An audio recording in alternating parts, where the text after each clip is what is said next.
सभी मसीही भाई बहनों को यीशु के नाम में शालोम, प्रेज द लॉर्ड, जय मसीह की। और प्रभु यीशु में आपका भाई जेम्स आप सभी का इस बाइबल अध्ययन कार्यक्रम में बहुत बहुत स्वागत करते हैं, बहुत बहुत धन्यवाद करते हैं। एक छोटी सी प्रार्थना के साथ अपने अध्ययन को आज हम शुरू करेंगे।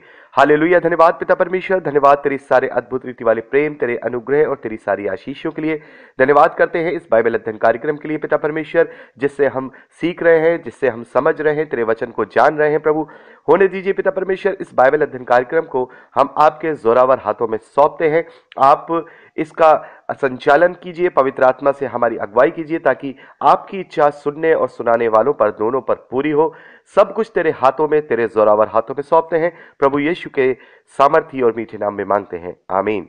एक बार फिर से आप सभी का बहुत बहुत स्वागत है। हम अध्ययन कर रहे हैं मत्ती का सुसमाचार, उसका 27वां अध्याय, और उसके हमने 44वें वचन तक अभी हमने पढ़ लिया, और अब समय है अब उसके 45वें वचन से हम आगे बढ़ेंगे।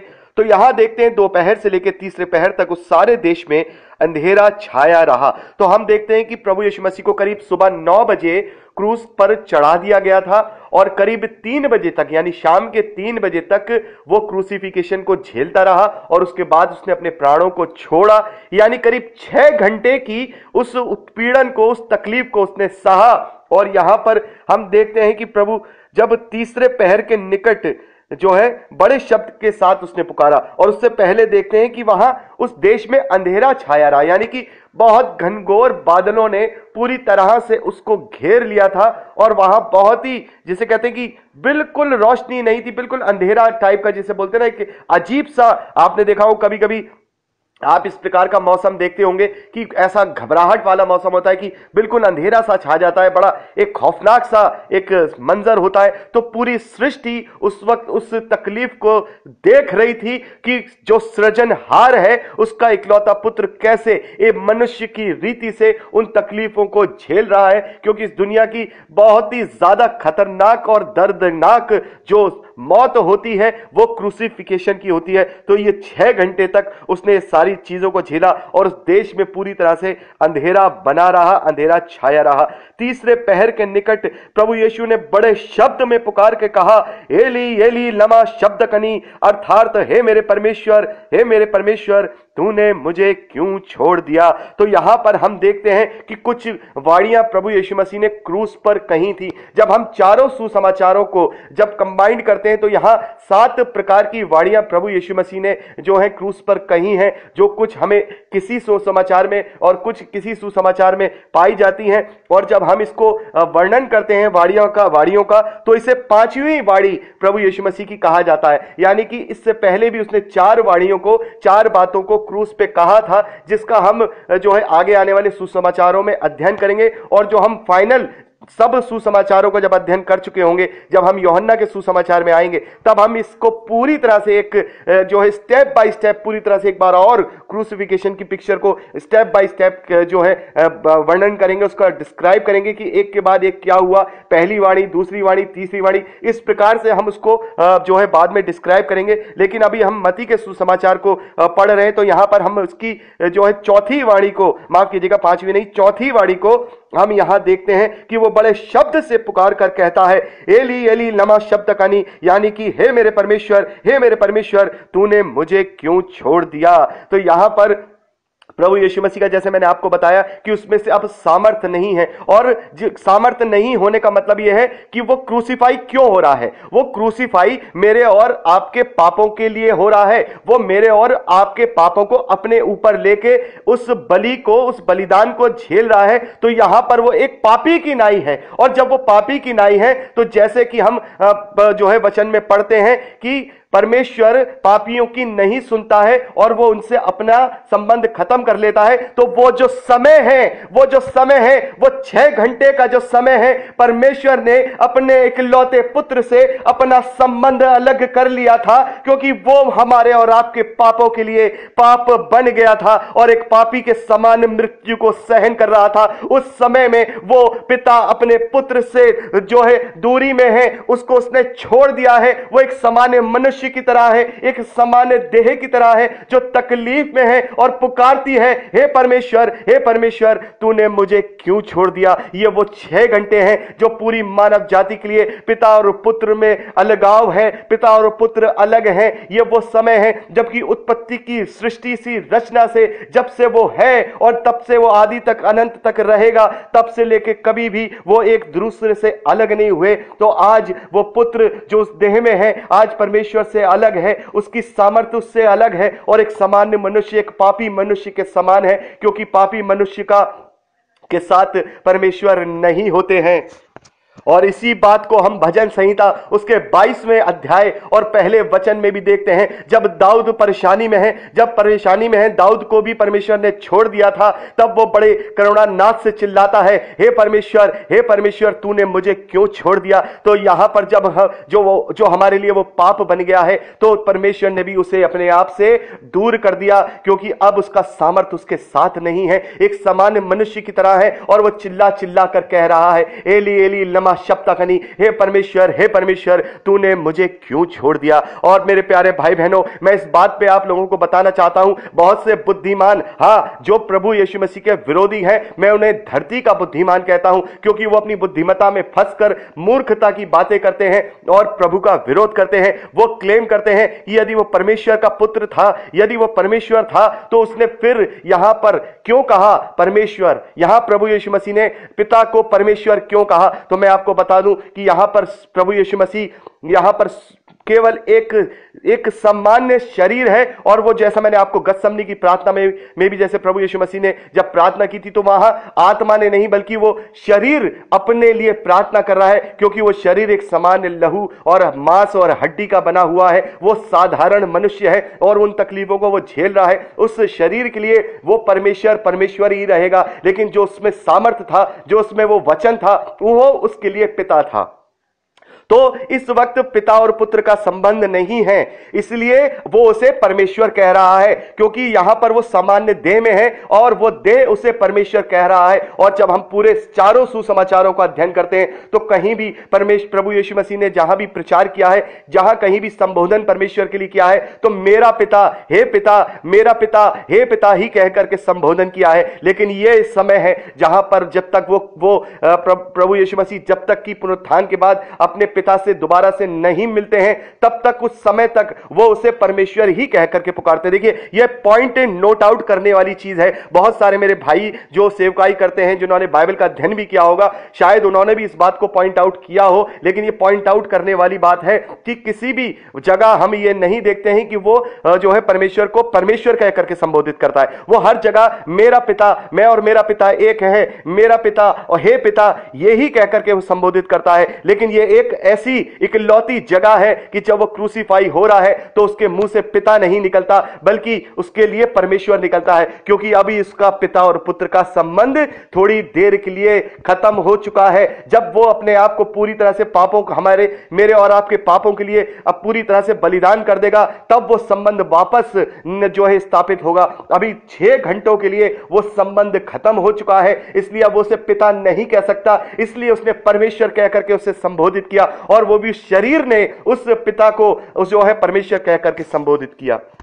तो हमने अभी तक इतना जो है सुसमाचार का अध्ययन किया कि हम अब आखिरी स्टेज पे हैं। आपने भी देखा होगा कि पूरे मत्ती के सुसमाचार में उसने कहीं भी उसको पिता कहकर, माफ कीजिएगा, परमेश्वर कह करके संबोधित नहीं किया। हमेशा हर जगह पिता, हे मेरे पिता कह करके संबोधित किया। और आगे आने वाले सुसमाचारों में इस बात को आप ध्यान रखिएगा कि क्रूसिफिकेशन से पहले कभी भी उसने उसे जो है परमेश्वर नहीं कहा है, यानी कि उसका उस वक्त पिता और पुत्र का संबंध है। और उसके बाद पुनरुत्थान के बाद जब वो अपने पिता के दाहिनी ओर जाकर बैठेगा, फिर वो संबंध दोबारा उससे स्थापित हो जाएगा, तब वो फिर उसे पिता कहता है, और अभी वो उसे परमेश्वर कह करके पुकार रहा है। तो यहां पर हम देखते हैं कि वो पाप बन गया है, उसका और पिता का संबंध विच्छेदन हो गया है। 6 घंटे के लिए परमेश्वर ने उसे छोड़ दिया कि वो एक पापी की तरह हमारे पापों को अपने ऊपर उठा ले। और यहां पर जब वो एली कह रहा है, तो जब हम मरकुस के सुसमाचार में देखते हैं तो वह इलाही इलाही नाम है, एली की जगह इलाही इलाही है। तो यहां पर देखते हैं कि जो प्रोनाउंसिएशन यहां प्रभु यीशु मसीह एली एलिया इलाही इलाही कह रहे हैं, वहां पर 47वें वचन में वहां पर जो खड़े थे उनमें से कितनों ने सुनकर कहा, अरे ये तो एलिया को पुकारता है। उन्होंने एक ने तुरंत दौड़ा और स्पंज लेकर उसके सिरके में डुबोया और सिरकंडे पे रखकर उसे चुसाया और उन्होंने कहा, रह जाओ, देखो एलिया उसे बचाने आता है कि नहीं। तो यहां पर कुछ लोग जो हम देखते हैं कि जो रोमन सैनिक हैं और कुछ रोमी साम्राज्य के इफेक्ट में हैं, यूनानी भाषा के इफेक्ट में, वो पुरानी हिब्रू भाषा को नहीं समझ रहे हैं। लेकिन प्रभु यीशु मसीह उसी भाषा में, जो हिब्रू भाषा है, उसी भाषा में वो प्रभु को मतलब परमेश्वर को पुकार रहे हैं। तो वो लोग उसको समझ नहीं पा रहे हैं कि एली या एलिया या एलाही किसे कह रहा है। तो यहां पर प्रभु यीशु मसीह जब वो एली एली कह रहे हैं तो उन लोगों को लगता है कि एलिया को पुकार रहा है। तो वो कहते हैं कि चलो देखो, हो सकता है कि एलिया इसको बचाने आए, थोड़ी देर रुको। मतलब उसको हर चीज में उसका ठट्टा उड़ाया जा रहा है। तब यीशु मसीह ने बड़े शब्द में, यहां 50वें वचन को हम देखते हैं कि तब यीशु ने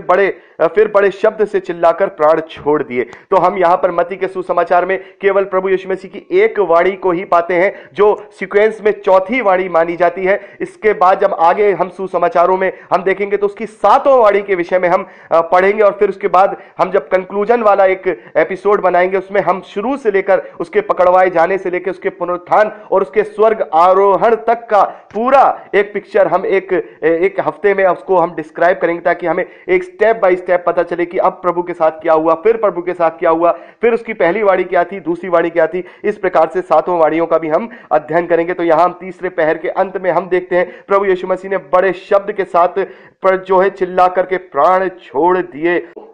और देखो, मंदिर का पर्दा ऊपर से नीचे तक फट कर 2 टुकड़े हो गया, धरती डोल गई और चट्टानें तड़क गईं और कब्रें खुल गईं और सोए हुए पवित्र लोगों के बहुत से शव जी उठे और उनके जी उठने के बाद वे कब्रों में से निकलकर पवित्र नगर में गए और बहुतों को दिखाई दिए। तो यहां पे प्रभु यीशु मसीह के प्राण छोड़ते ही बड़ी सी एक आवाज होती है, बड़ा सा एक जो है एक माहौल होता है कि जो मंदिर का जो पर्दा होता है वो ऊपर से नीचे तक फट जाता है। मैं अपने भाई बहनों को बताना चाहता हूं, जो मंदिर की जो वेदी होती है, जहां पर वो यरूशलेम का मंदिर है, जो परमेश्वर की वेदी है, जहां महायाजक जो इजरायली लोगों के लिए पापों के पश्चाताप के लिए उसकी वेदी पर उसकी भेंटों को चढ़ाया करते थे, वो मंदिर पे जो पर्दा होता है, जो वेदी के पीछे जो पर्दा लगा होता है, वो पर्दा ऊपर से नीचे तक पूरी तरह से फट गया, ऊपर से नीचे तक पूरी तरह से फट गया। तो यहां पर प्रभु यीशु मसीह ने जो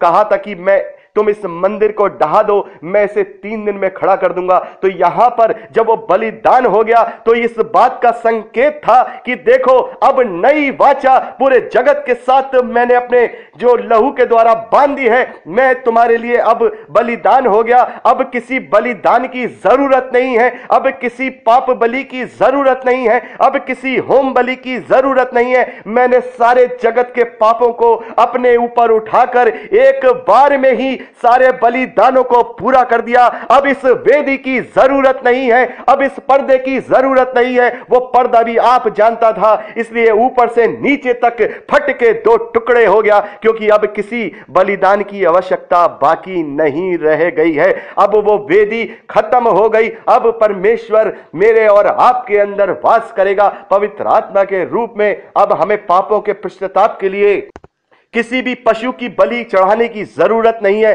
क्योंकि एक ही बार में उसने सभी के पापों को अपने ऊपर ले करके एक ही बार में सबके पापों का पश्चाताप एक अपने निष्कलंक मेमने के समान वध होकर पूरा कर दिया। तो जब अब बलि की जरूरत ही नहीं है तो पर्दे की भी जरूरत नहीं है। यह अपने आप में एक इंडिकेशन था कि अब वेदियों की जरूरत नहीं है, अब किसी के पश्चाताप के लिए किसी पशु पाप बलि, मेल बलि, होम बलि, इन सब की जरूरत नहीं है, क्योंकि वो सब के लिए एक पाप बन गया और सब के लिए वो निष्कलंक मेमना बन गया, जिसने वध होकर अपने आप, जिसने वध होकर हमें मृत्यु पर जयवंत कर दिया, हमें सारी चीजों से छुटकारा दे दिया और उद्धार को सेंत मेत में यानी फ्री ऑफ कॉस्ट उसने अपने अनुग्रह के रूप में हमें दे दिया। और इस पर्दे की फटने वाली बात को बहुत ही अच्छे तरीके से पौलुस ने अपनी पत्री में समझाया है। जब हम इब्रानियों की पत्री उसका 9वां अध्याय और उसके पहले वचन से आगे पढ़ते हैं तो वहां हम समझते हैं, यहां पौलुस कहते हैं उस पहली वाचा में भी सेवा के नियम थे और ऐसा पवित्र स्थान था जो इस जगत का था, क्योंकि एक तंबू बनाया गया।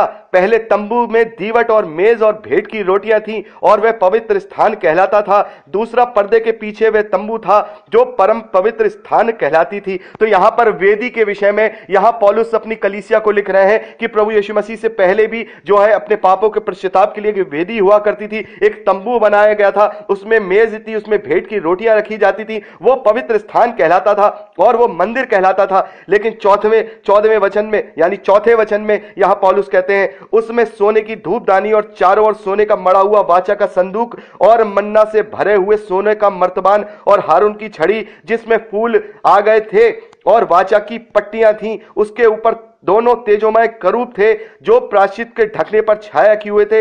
इनका एक एक करके वर्णन करने का अभी अवसर नहीं है। तो यहां पौलुस ने पूरी तरह से उस वेदी को डिस्क्राइब किया है कि ये पूरी वेदी इस प्रकार से प्रभु यीशु मसीह से पहले जो पार्थिव जो तंबू था उसमें वो रहा करता था, मंदिर की वेदियों और भेंटों में रहा करता था। लेकिन अब वो जरूरत नहीं है। अब पवित्र आत्मा परमेश्वर मेरे और आपके अंदर पाए जाता है। अब ये सारी चीजें उसने अपने आप को बना करके, उसने सब बलिदानों को पूरा करके इन सब चीजों को पूर्ण कर दिया। इसलिए वो मंदिर का पर्दा जो है 2 फाड़ हो गया।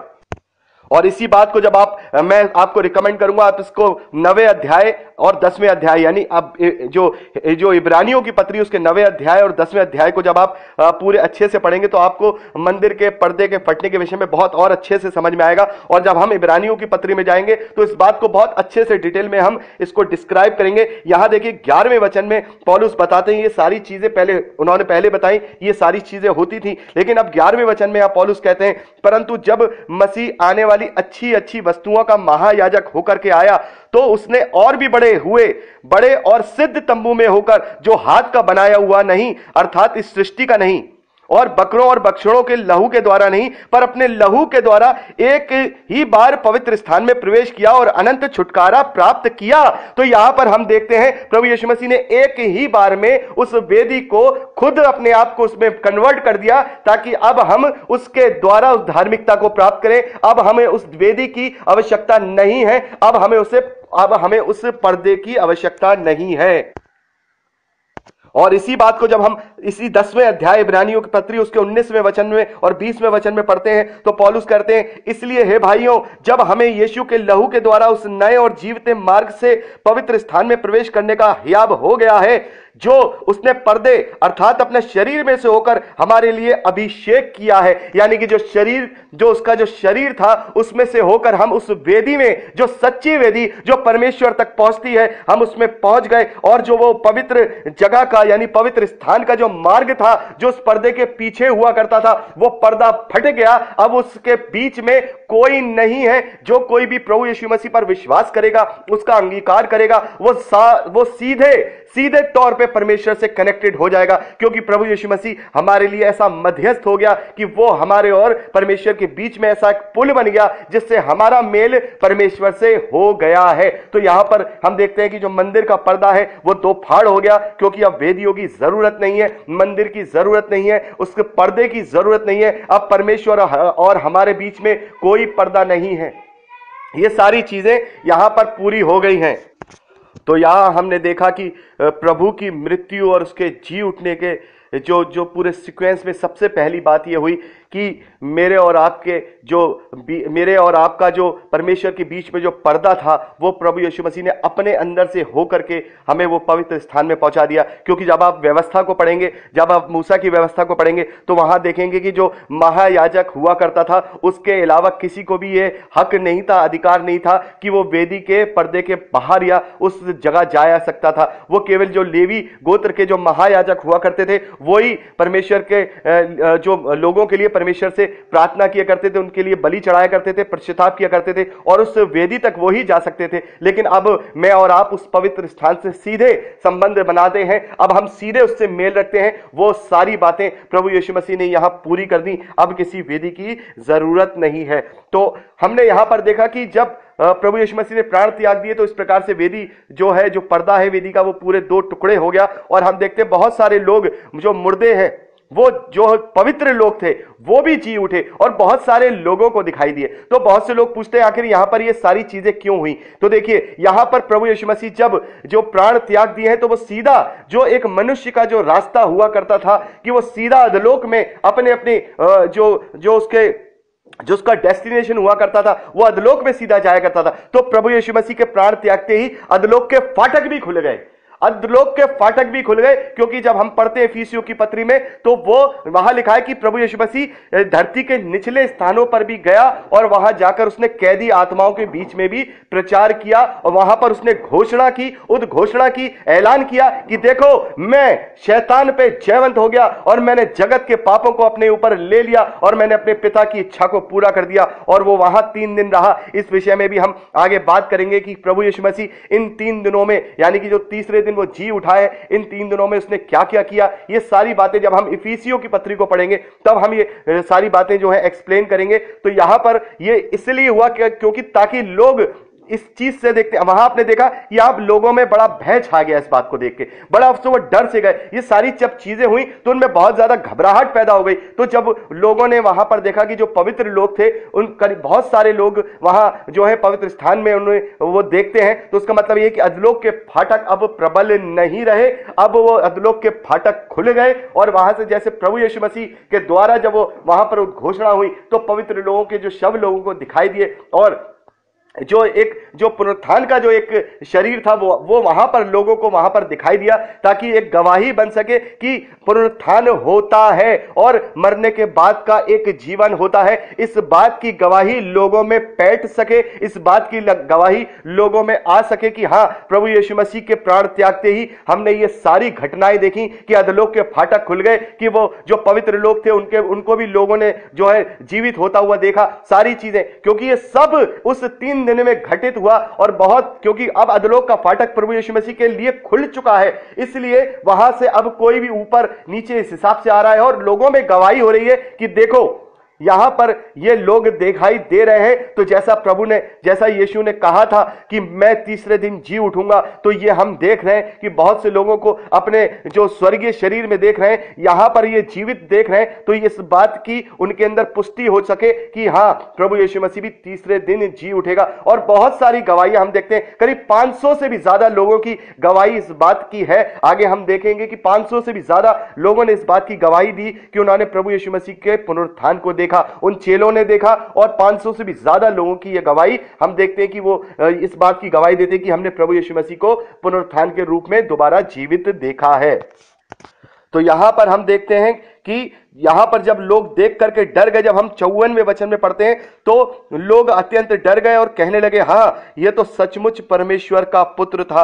वहां बहुत सी स्त्रियां जो गलील से यीशु की सेवा करती हुई उसके साथ आई थी, दूर से ये सारी बातें देख रही थी। यहां हम 56वें वचन में देखते हैं, मरियम मगदलीनी वहां थी और याकूब और योसेस की माता मरियम थी, वो भी वहां थी। वहां जब्दी के पुत्रों की माता भी वहां थी, यानी यूहन्ना की और याकूब की जो माता थी वो भी वहां थी। और ये सारी चीजों को दूर से होता हुआ देख रही थी। तो ये सारी चीजें हमने अभी 56वें वचन तक पढ़ी कि प्रभु यीशु मसीह को क्रूसिफिकेशन की और प्रभु यीशु मसीह के प्राण छोड़ने की जो कथा है मत्ती के सुसमाचार में, वो हमने यहां तक पढ़ ली। अब प्रभु यीशु मसीह को गाड़े जाने की प्रक्रिया शुरू होगी और ये हम अगली क्लिपिंग में इस बात का जो है डिस्क्राइब करेंगे, इस बात का अध्ययन करेंगे।